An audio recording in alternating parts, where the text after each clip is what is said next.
Salut, c'est Jonathan. Je sais pas comment tu réagis lorsque tu vois ceux qui t'entourent réussir dans un domaine dans lequel toi, il t'arrive souvent d'échouer. Et pas facile.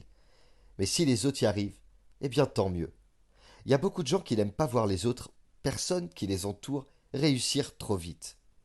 Alors il y a des questions qui viennent. Comment ils ont fait pour réussir? Comment ça se fait qu'ils ont réussi si vite? Qu'est-ce qui s'est passé?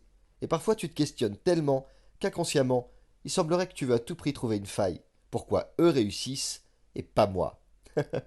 Attention aux sentiments qui parfois reviennent de manière naturelle, mais qui ne sont pas toujours bons. La Bible dit dans Genèse chapitre 39 verset 23, le chef de la prison ne s'occupait pas du tout de ce qui était sous la responsabilité de Joseph, parce que l'Éternel était avec lui et faisait réussir tout ce qu'il entreprenait.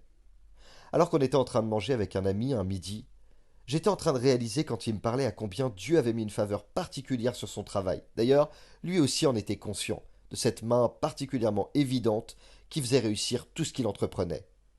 Il y avait évidemment aussi son investissement personnel, sa foi et sa détermination. Mais lorsqu'il me parlait de toutes ces réussites, eh bien à l'intérieur de moi, je ressentais une véritable réjouissance.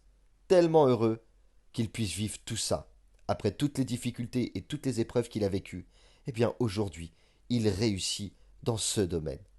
Alors d'abord, j'aimerais te rappeler que la réussite n'est pas quelque chose de totalement objectif. Ça veut dire quoi? Eh bien, ça veut dire que la réussite dépend de ce que chacun peut y voir.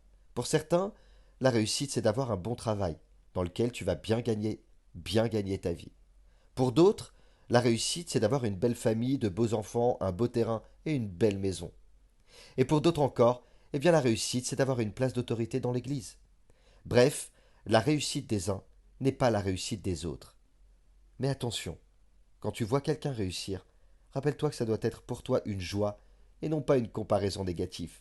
Mais Jonathan, dans l'Église, ça n'existe pas ce que tu dis. Il n'y a pas de mauvais sentiments ou il n'y a pas de jalousie.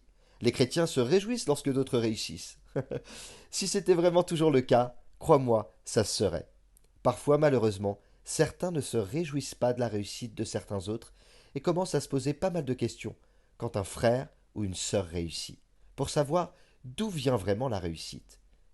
Mais si, en définitive, la réussite venait simplement de son investissement ou d'une grâce particulière. Si les autres réussissent, ou s'ils y arrivent, eh bien tant mieux. J'aimerais te rappeler que chacun va vivre ses propres réussites. Et je t'encourage à te réjouir pour la réussite des autres.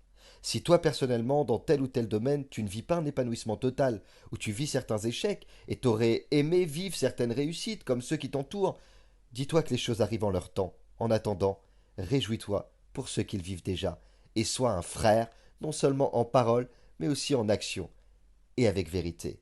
Et si tu vois une sœur, et que tu es une sœur, eh bien réjouis-toi aussi pour elle, et dis-toi que toi aussi demain, tu vas vivre des choses que Dieu t'appelle à vivre.